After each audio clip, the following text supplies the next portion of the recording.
Hi guys, here what do we have? Determine the number of solutions for each of these equations. And they give us three equations right over here.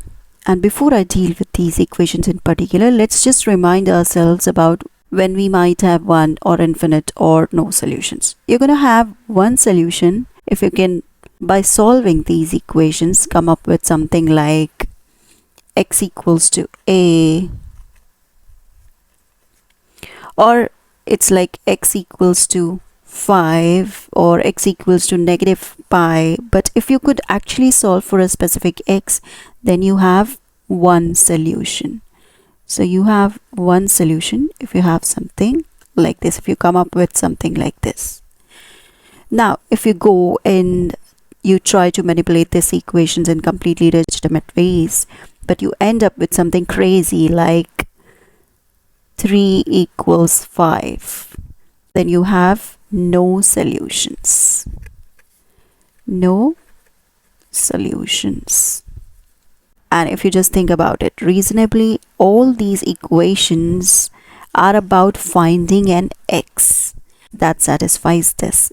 And if you were to just keep simplifying it and you were to get something like 3 equals to 5, and you would ask yourself this question: is there any x that can somehow magically make 3 equals 5? No x. No x can magically make 3 equals 5. So there's no way that you can make this thing actually true, no matter which x you pick here. So if you get something very strange like this means there's no solutions. On the other hand, if you get something like 5 equals 5, it could be any number, 7 equals 7, 10 equals 10, or 112, or whatever. If something is equal to itself, which is just going to be true no matter what x you pick, any x you pick, this would be true, well, then you have an infinite solutions.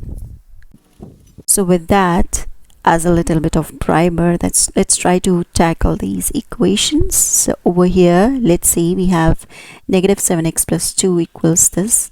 So let's subtract both sides by 2. What do we get? This cancels out. This cancels out. So you're left with negative 7x is equal to, here you have 2x minus 9x. So let's solve for this. That's equal to negative 7x equals to negative 7x.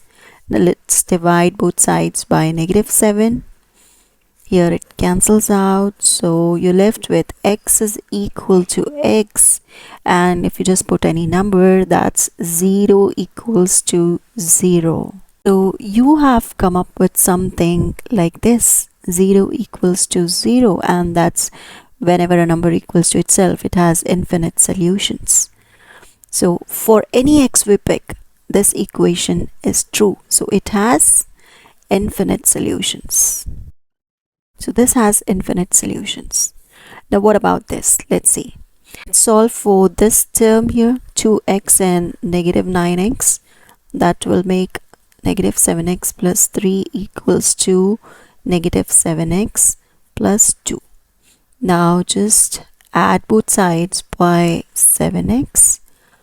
So what do we get? This cancels out. You're left with 3 is equal to, cancel out, equals to 2. You have something like this. So 3 equals to 2, that means it has no solutions. This equation has no solutions. No x in the universe can satisfy this equation, therefore it has no solutions. Now let's solve for this one.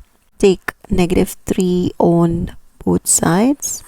So this and this gets cancelled out, so you're left with negative 7x equals 2x minus 1. Let's subtract 2x on both sides. So what do we get? We have negative 9x equals, this and this gets cancelled, you have negative 1. So x is equal to, let's divide both sides by negative 9. So this and this cancels out, you're left with negative 1 over negative 9. So here you have x is equal to 1/9, and that's something like this. x is equal to a. So you have one solution. That's it. Thank you so much. Bye bye. Take care.